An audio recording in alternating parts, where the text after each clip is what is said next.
The Grand Hall of the Galactic Unity Council shone like a sea of stars.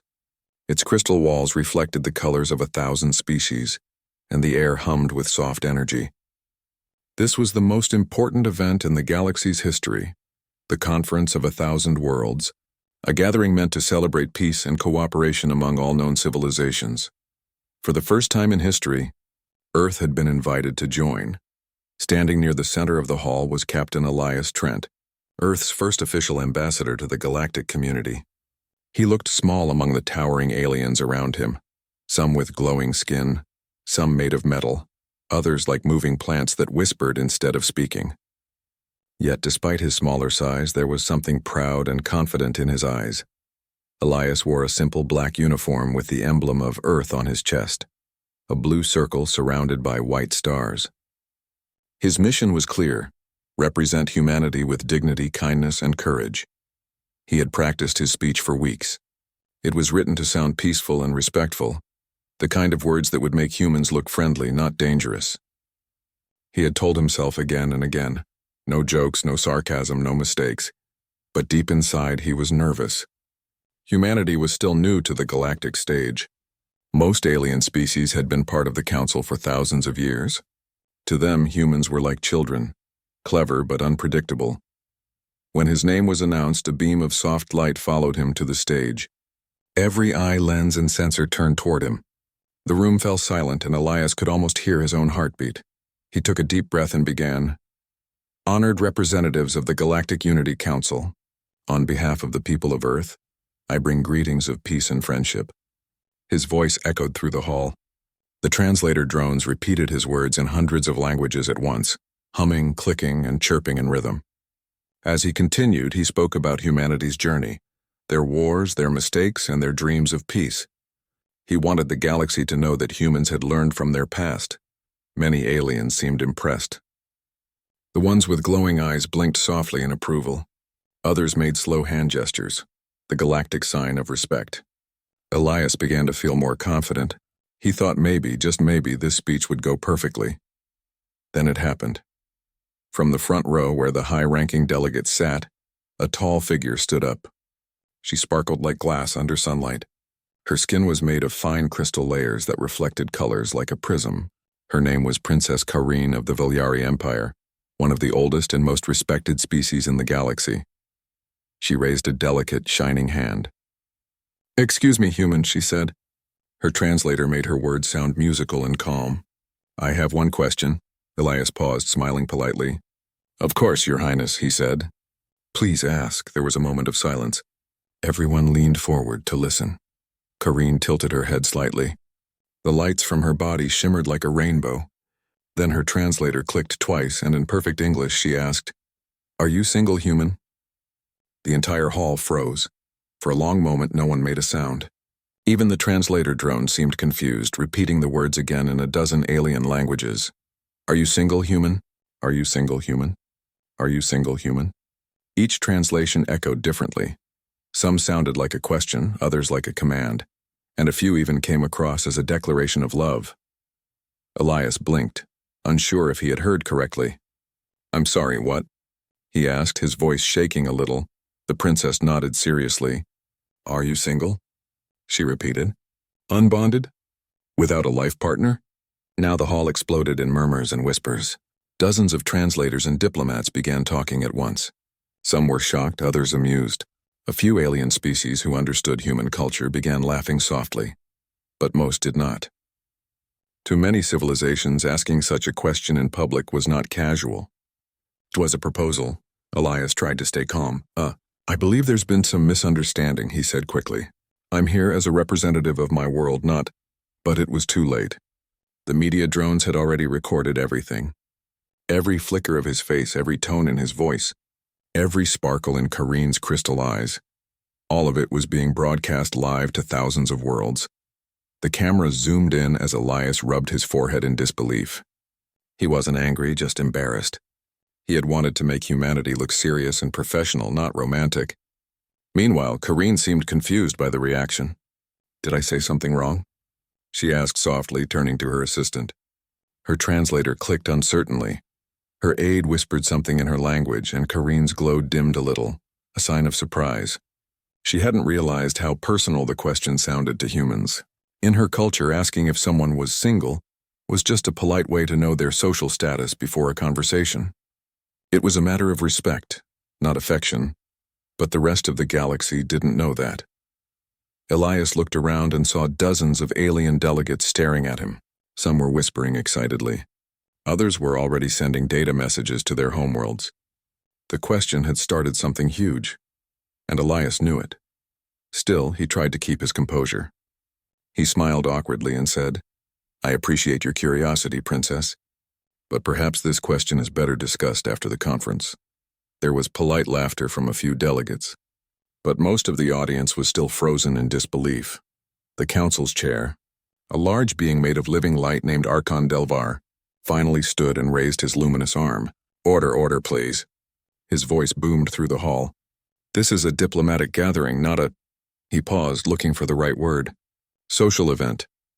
The hall slowly quieted down, but everyone's attention remained on the human and the crystal princess. Kareen bowed her head slightly. "My apologies, Captain Trent," she said sincerely. "In my culture, such questions are meant for courtesy, not intrusion." Elias nodded, relieved. "No harm done," he said. "Cultural misunderstandings happen. That's why we're here, to learn from each other." That calm, respectful answer seemed to ease the tension. Many delegates clapped softly in approval.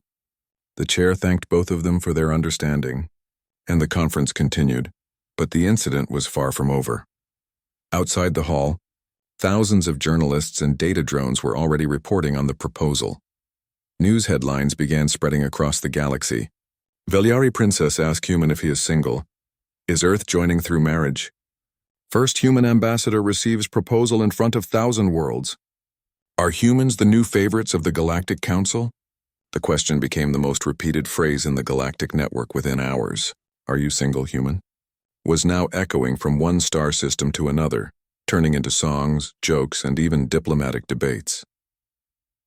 Back in his quarters, Elias sat on his bed, staring at his reflection. "Well," he muttered, "that could have gone better." His communication screen blinked. It was a message from Earth's government. The message said only 2 words: "Explain immediately." Elias sighed and leaned back, covering his face. The universe had waited centuries to hear from humanity, and their first real message to the stars was not a grand speech about peace or unity. It was one curious question: "Are you single, human?" And somewhere far away in her shining palace ship, Princess Kareen was watching the same news, glowing softly in amusement. She hadn't meant to cause trouble, but she couldn't stop smiling. Something about the human's reaction fascinated her. She whispered to herself, "Such expressive faces. How curious these humans are." Neither of them knew it yet, but that single question, born from innocent curiosity, was about to start a galactic scandal that would change the way the universe saw humanity forever. The next morning, the galaxy was no longer calm. Every communication screen, every holochannel, and every galactic news feed was showing the same headline: "Are you single, human?" A question that shook the council.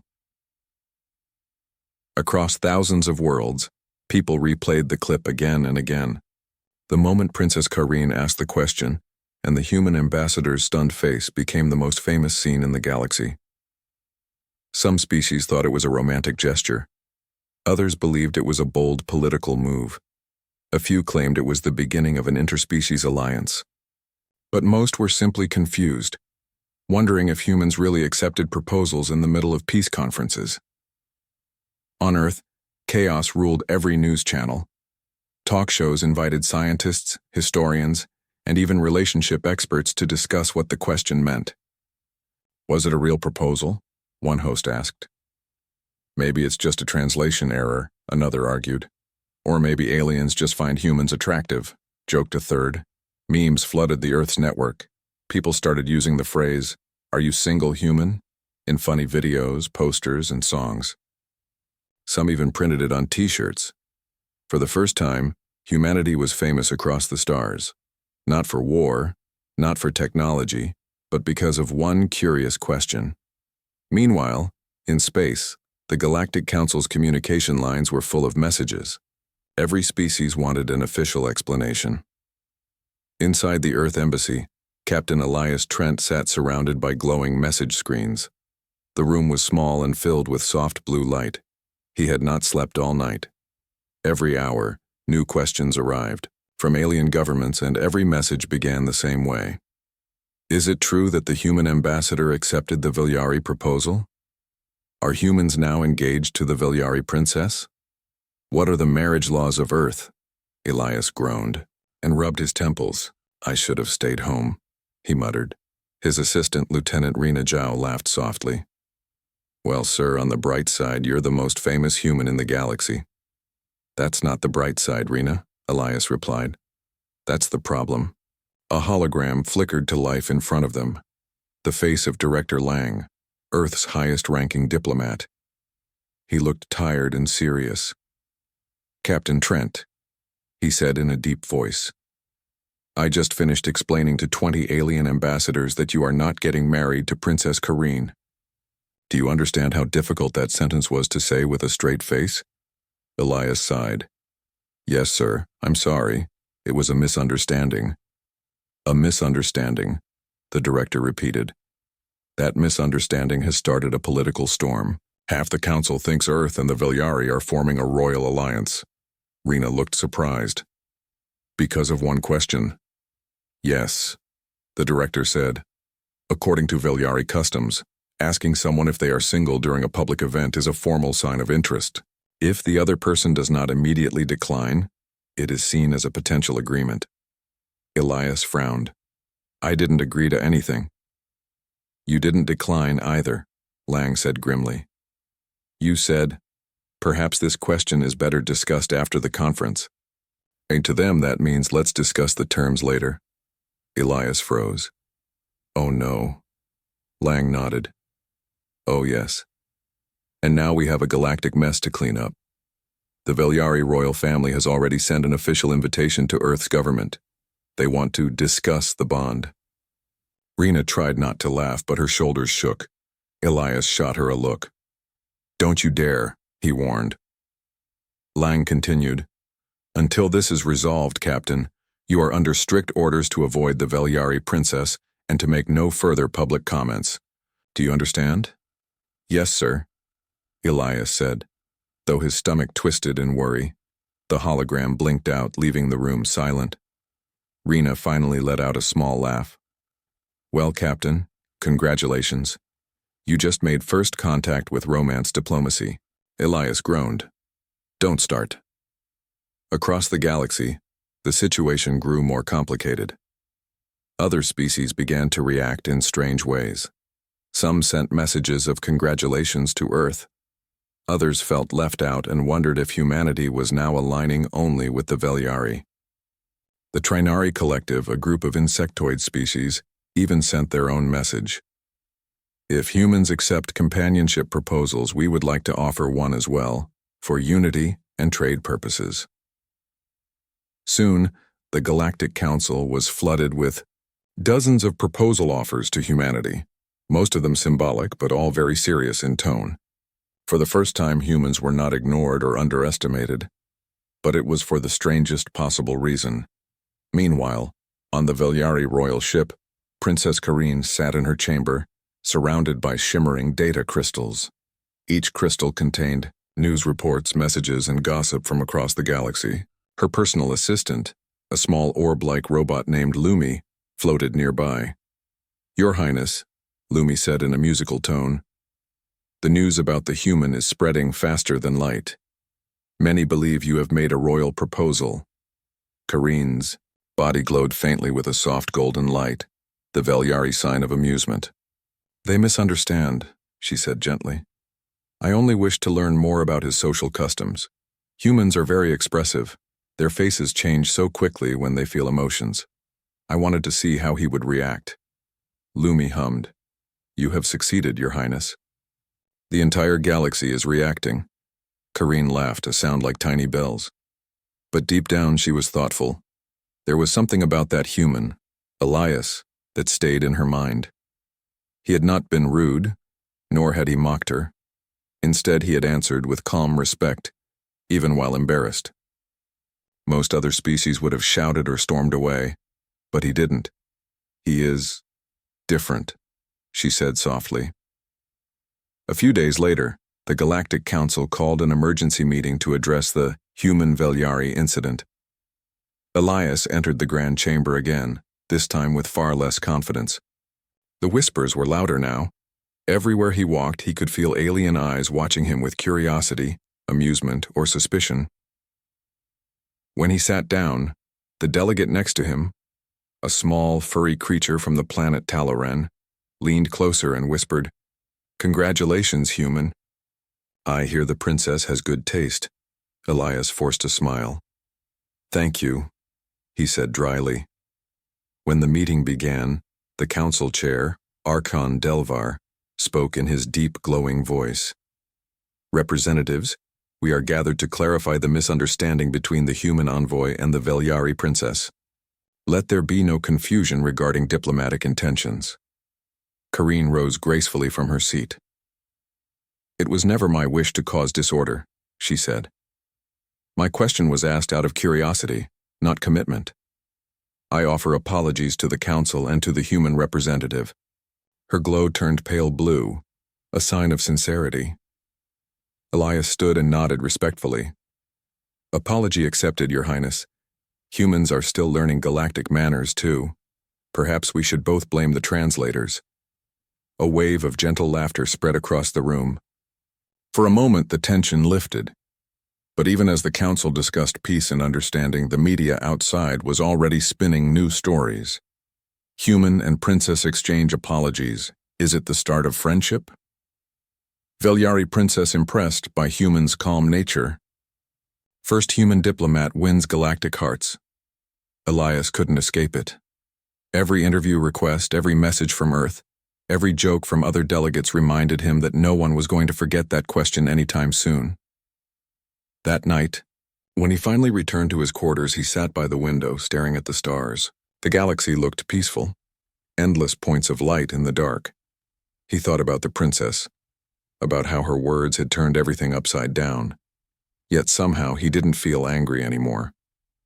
Maybe this was what first contact was really about: confusion, curiosity, and learning to laugh at mistakes. He smiled faintly.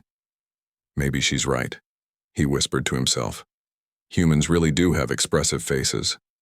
Far away, on her royal ship, Princess Kareen stood by her own window, looking at the same stars, and without knowing it, they both wondered the same thing, whether one small question could change the fate of two worlds. The scandal had reached every corner of the galaxy, but nowhere was the reaction louder or funnier than on Earth itself. For the first time, humanity had become the center of galactic attention, and humans, being who they were, reacted in their own strange and creative way. In cities and space colonies, people filled social media with jokes, memes, and songs about the event. Everywhere, screens showed the same clip of Princess Kareen asking, "Are you single, human?" followed by Captain Elias Trent's shocked expression. In one comedy show, an actor dressed like Elias said dramatically, "I came for peace, not proposals." And the crowd roared with laughter. Within days, the phrase had become part of daily conversation. Couples teased each other with it. Children asked their parents what it meant. And even school teachers used it in lessons about alien culture. But not everyone found it funny. At the United Earth Diplomatic Command, a meeting was in full chaos.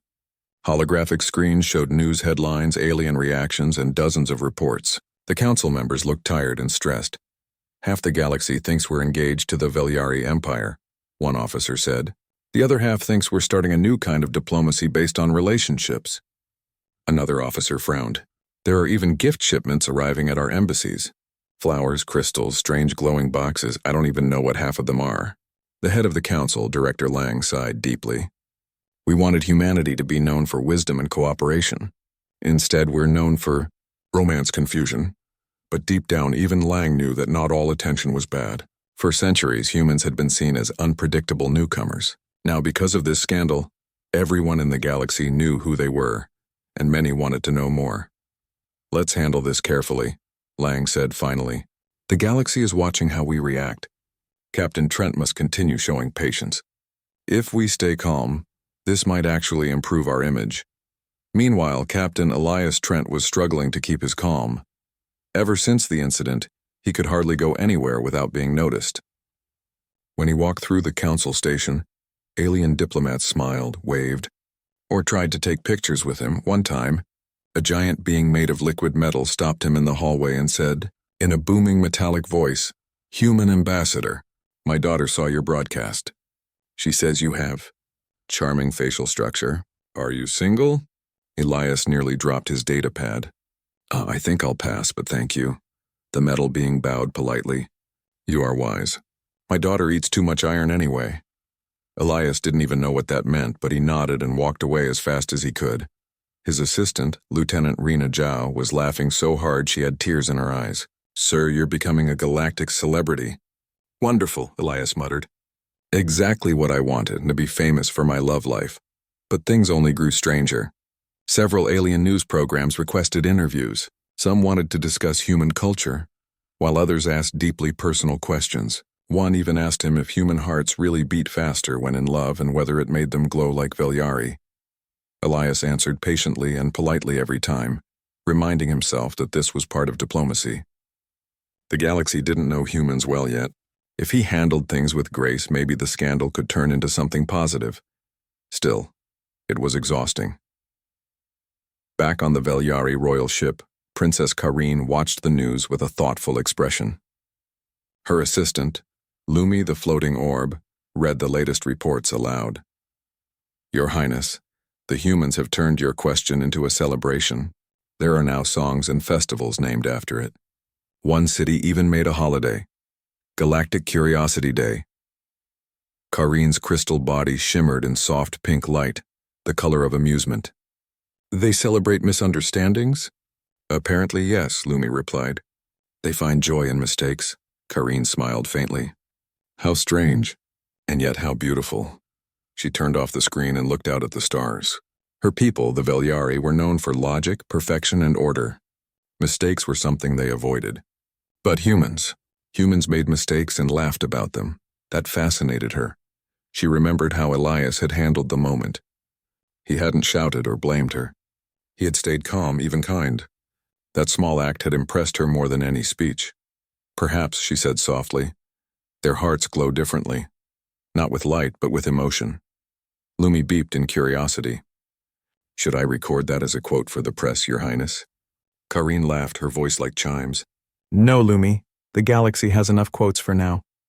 Back on the council station, rumors continued to spread. Some species began to send symbolic friendship offers to humanity.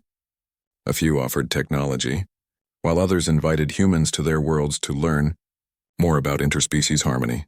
Elias soon realized that Earth's trade channels were receiving hundreds of messages from alien merchants wanting partnerships, all claiming to be friends of the princess's chosen one.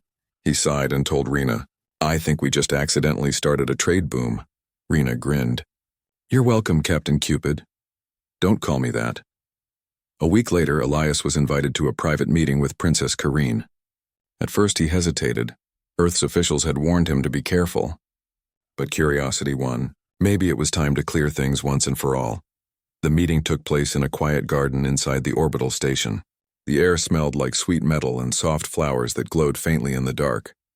Karine stood by a silver pond, her crystal form reflecting the light.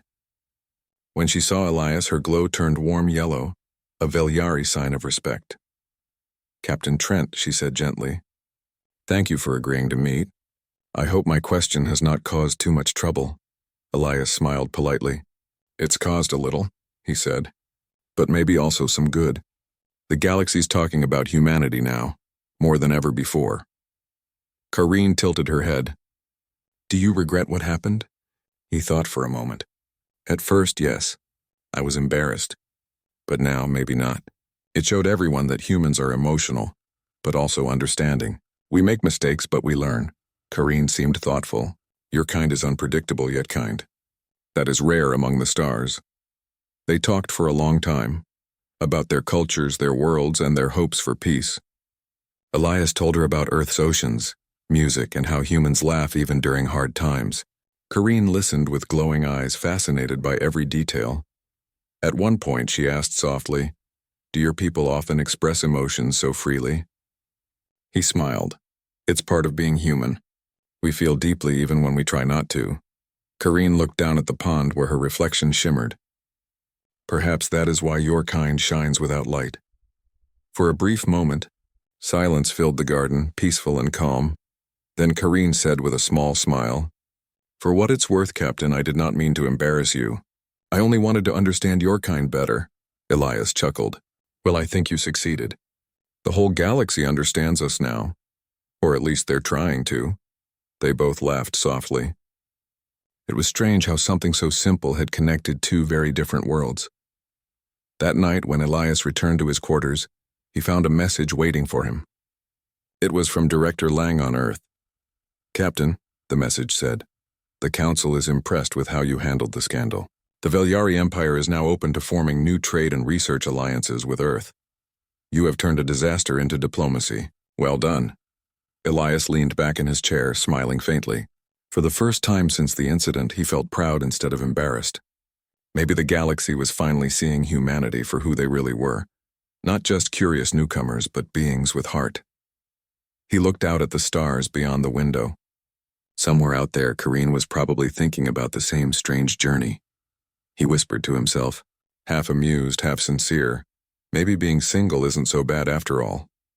And though the galaxy was still laughing, debating and gossiping about that one question, something deeper had begun. A quiet respect for the species that could turn a mistake into a message of hope. The stars above the Galactic Council station glowed like distant lanterns. From its orbit, the station looked peaceful, but inside, things were far from calm. A quiet storm was spreading among the galaxy's most powerful leaders. The human incident, as it was now called, had grown beyond anyone's expectations. The phrase, "Are you single, human?" had become more than a joke. It had become a symbol of how fragile and fascinating interspecies understanding could be. For many civilizations, it was the first time they had seen a human react not with anger or fear, but with patience and humor. That simple response from Captain Elias Trent had impressed even the most distant empires. But some, especially the older species, were not pleased. In the Council's high chamber, a group of ancient species known as the Elders of Accord met in secret. They had existed for millions of years, guiding the galaxy's politics with wisdom and caution. One of them, a being made of mist named Storym, spoke softly.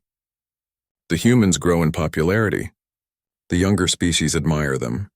They call their ambassador the Calm One." Another elder, shaped like a floating shell, replied, "Humans are too new, too emotional. The galaxy must not follow their ways. If chaos spreads, order will break," a third elder sighed. "But we cannot stop it. The people adore this story. The Princess of Velyari and the human of Earth. It has captured every heart." Their conversation ended with uneasy silence. None of them could have predicted that a single question, asked out of curiosity, would change galactic politics so deeply. Meanwhile, Elias was once again trying to handle the endless attention. Wherever he went, aliens stopped him politely to ask questions about humanity. One small amphibian diplomat asked him, "Is it true that humans choose partners based on emotional compatibility instead of logic?" Elias smiled patiently. "Yes, sometimes. Love for us isn't always logical." The alien tilted its head. Strange, yet beautiful.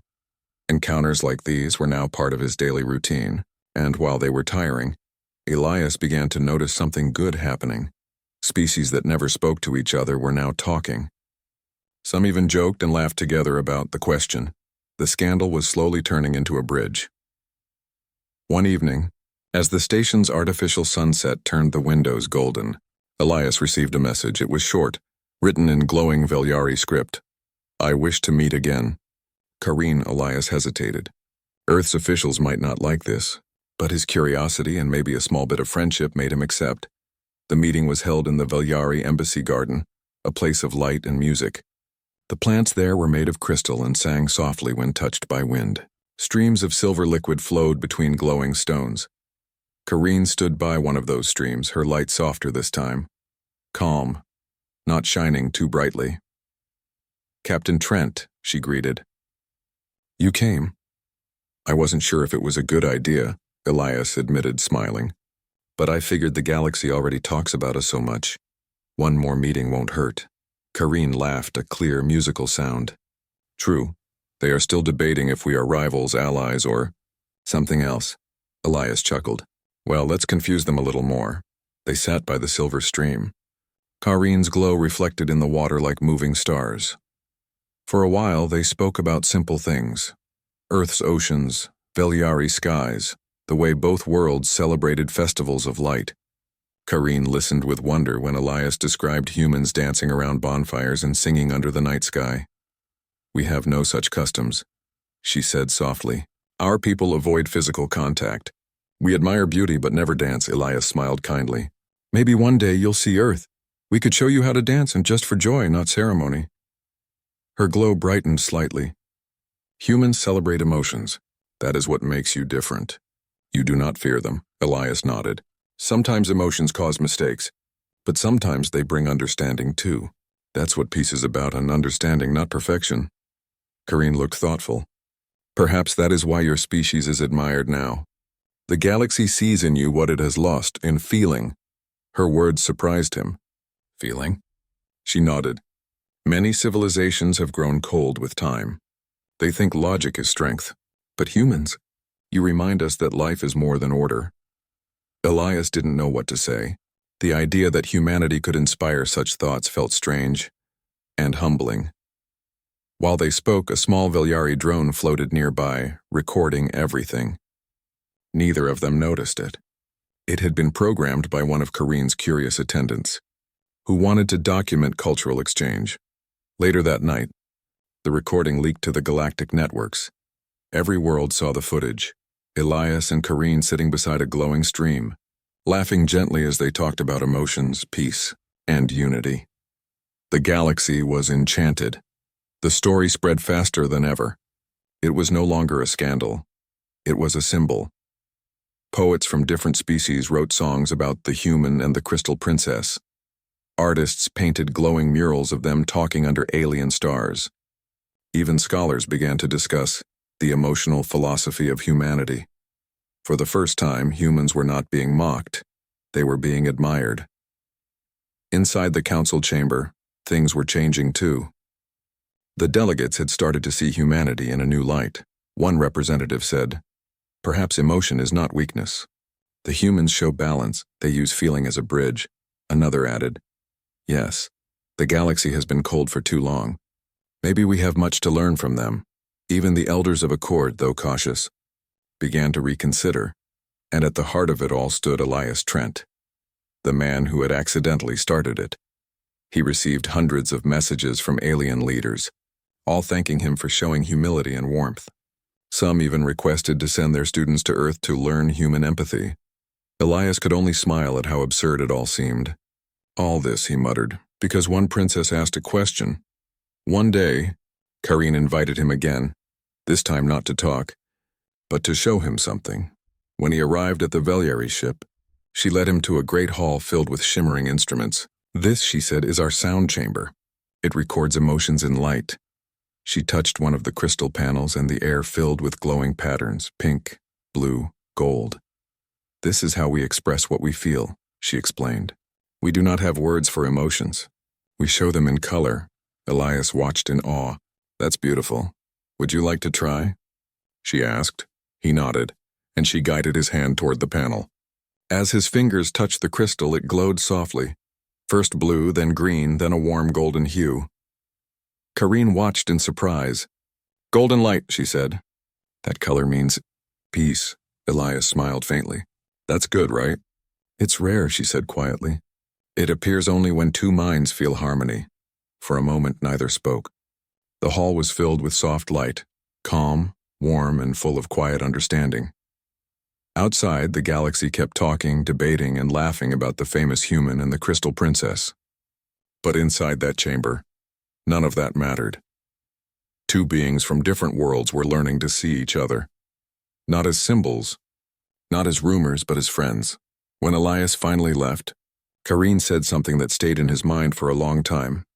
"Captain," she said gently, "if your people continue to share their emotions with honesty, They will not just join the stars, they will guide them. Elias smiled. We still make mistakes. Even mistakes, she replied, can bring light. He nodded slowly. Then maybe our meeting wasn't a mistake after all. She tilted her head, her glow flickering like soft laughter. Perhaps not.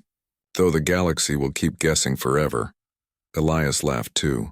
Let them. That night, as the council station orbited in silence, messages from dozens of worlds filled the networks.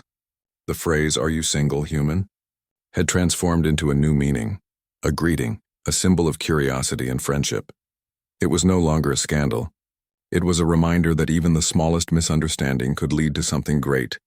And for Elias Trent and Princess Kareen, their friendship had already begun to change not only their lives but the destiny of many species. Because somewhere, hidden beneath laughter and rumors, the galaxy had started to feel again. The Galactic Council Station was busier than ever. Every hall, every corridor, and every floating transport line hummed with movement and conversation. Representatives from hundreds of civilizations had gathered for one of the most important events in the history of the galaxy, the Great Council Summit, a meeting that would decide how humans would be placed among the stars. For the first time, Earth's people were not just observers. They were part of the discussion, and all of this had started because of a single moment. A simple question from Princess Kareen. Are you single, human? What had once been a scandal had now turned into a story of connection, kindness, and understanding. Captain Elias Trent stood before the mirror in his small quarters, adjusting his formal uniform. The silver badge of the Earth Alliance shone faintly on his chest. He had worn it many times before, but this time it felt heavier, not because of fear, but because of meaning. He took a slow breath. Let's not mess this up, Elias, he murmured. Outside, the great council hall gleamed with blue light. The chamber was vast, with seats arranged in wide circles, each glowing in different colors, one for each species. Above them floated a great dome showing the view of the stars. Elias entered quietly, greeted by curious eyes and respectful nods. The murmur of voices stopped as the session began. The council's speaker, a being of shimmering light named Orvelin, rose from the central platform. Delegates of the galaxy, the speaker said, today we discuss not a treaty, not a war, but a question. What does it mean to be part of the stars? The hall fell silent. Orvelin turned toward Elias. Human of Earth, you may speak first. Elias stepped forward, his boots echoing softly on the smooth floor. For a moment he looked around the hall. Thousands of eyes, thousands of shapes, colors, and minds from across the galaxy. He felt small, yet strangely calm. Thank you, honored speaker, he began. When I first came here, I thought I understood diplomacy. I thought it was all rules, logic, and power. But I learned that peace is not made by laws alone, and it's made by hearts that try to understand each other. He paused. Many delegates leaned forward, listening closely. When Princess Kareen asked me her question, Elias continued, it wasn't meant to insult or divide. It was curiosity, something every species shares. And my answer, simple as it was, opened a door. We saw each other not as enemies, but as people who wanted to learn. He glanced toward the Velyari seats, where Kareen sat gracefully, her glow soft and warm. She smiled faintly in support. Elias's voice grew steadier. Humans are far from perfect. We argue, we make mistakes, and sometimes we let emotions guide us too much. But those same emotions, love, hope, forgiveness, they are what help us grow. They are what help us connect. He took a breath. The galaxy doesn't need more cold logic. It needs compassion. It needs understanding. And if humanity can offer even a little of that, then we wish to stand with you, not as rulers, not as followers, but as friends. For a moment the chamber was silent. Then slowly applause began, soft at first, then louder. Some species tapped their claws, others waved tendrils, others flashed their colors in approval. Kareen's light brightened gently. After the session, delegates gathered in small circles, whispering and debating. Some still doubted humanity, saying they were too emotional. Others said that emotion was exactly what the galaxy needed to heal from centuries of cold politics. Meanwhile, Elias walked to the observation deck to breathe. The station's massive window looked out into the dark sea of stars. He could see the soft glow of nearby planets, the movement of small ships, and far in the distance, the faint line of the Milky Way. He didn't hear Kareen arrive until her reflection appeared beside his in the glass. "You spoke with honesty," she said softly. "I spoke from the heart," Elias replied. "I didn't know if they'd listen." "They did," Kareen said. "And even if they didn't, truth leaves its mark." "It always does," Elias smiled. "You sound like a philosopher." She tilted her head, her crystalline features catching the starlight. "You humans make us think that way." They stood in silence for a while, watching the stars. Then Kareen said something that caught Elias off guard. "My father, the king of Vilyari, has sent a message. He wishes to meet you, officially." Elias blinked. "The king? Me, why?" She smiled softly. "Because he wants to thank you. Not just for your words, but for the way you treated his daughter, with respect and patience. You changed how our people see yours." Elias chuckled nervously. "That's quite a promotion for just answering a question." Kareen laughed, her light sparkling like music. "Sometimes, the smallest things start the greatest changes." Days passed, and soon, the Council's final decision was made public. Humanity was officially recognized as a member civilization of the Galactic Union. But more than that, a new resolution was introduced. The Harmony Accord, inspired by the events between Earth and Vilyari. It declared that emotional expression and cultural curiosity would be protected, not punished, across all interstellar relations. The galaxy rejoiced. On hundreds of worlds, celebrations erupted. Holographic shows displayed humans and aliens dancing together under shared skies. Artists painted murals of Earth and Vilyari side by side. The phrase, "Are you single, human?" had now become a friendly greeting among travelers, a reminder that even awkward beginnings could lead to beautiful connections. Months later, Elias was invited to the Vilyari homeworld. The planet was breathtaking, a vast landscape of shining valleys and floating crystal towers. Rivers of glowing water ran through the cities, and every building hummed with gentle light. As his ship descended, crowds of Vilyari gathered to see the human who had changed their view of the galaxy. Kareen welcomed him personally, her light glowing in colors of joy. "Welcome to Vilyari, Captain Trent," she said. "You are no longer just a visitor. You are part of our history." Elias bowed slightly. "Then I'm honored to be here." She led him to the royal hall, where her father, King Rival, awaited, a tall, noble figure whose glow filled the room like sunlight. "Captain Trent of Earth," the king said in a deep melodic voice. "You have done what few could. You turned misunderstanding into peace. My people thank you." Elias lowered his head respectfully. "Your Majesty, I only did what felt right." "The credit belongs to your daughter." She asked the question that began it all. Kareen smiled softly. "We both played our parts, human." The king's glow flickered warmly. "Perhaps, but you remind us that peace begins with curiosity, not pride." He lifted a hand and a glowing sphere appeared in the air. "This is the crystal of accord and a symbol of friendship. From this day the worlds of Earth and Vilyari shall be bound by peace." Elias accepted the crystal with quiet awe. "Thank you, Your Majesty. I'll carry this with honor." That night, the Vilyari skies lit up with a celebration. Shimmering drones painted glowing trails across the heavens, forming images of Earth, Vilyari, and the Galactic Council united. Music echoed through the valleys, a blend of human melody and Vilyari sound patterns. Kareen stood beside Elias on a balcony overlooking the glowing city. "Do you think our people will keep this peace?" she asked softly. Elias looked out at the lights. "If they remember what started it," a question asked with curiosity, not judgment, "then yes, I think they will." Kareen turned to him, her light gentle and calm. "Then maybe the galaxy has finally learned something from humanity." Elias smiled. "And humanity learned something from you. That understanding starts when we listen." They stood together as the lights of the celebration shimmered above them, painting the night in 1,000 colors. In the years that followed, humans spread across the stars, not as conquerors but as connectors. They built schools for interspecies learning, shared art and music, and even introduced a new festival called the Day of First Words, celebrating the moment when Kareen spoke to Elias for the first time. Every year, on that day, people across the galaxy greeted each other with laughter and said, "Are you single, human?" It had become more than a question. It was a symbol of unity, of peace, and of the power of simple kindness. And somewhere far above Earth, Captain Elias Trent looked at the stars and smiled. He had learned that sometimes, history didn't start with wars or heroes, but with two people trying to understand each other. And that was how one human and one curious princess changed the galaxy forever.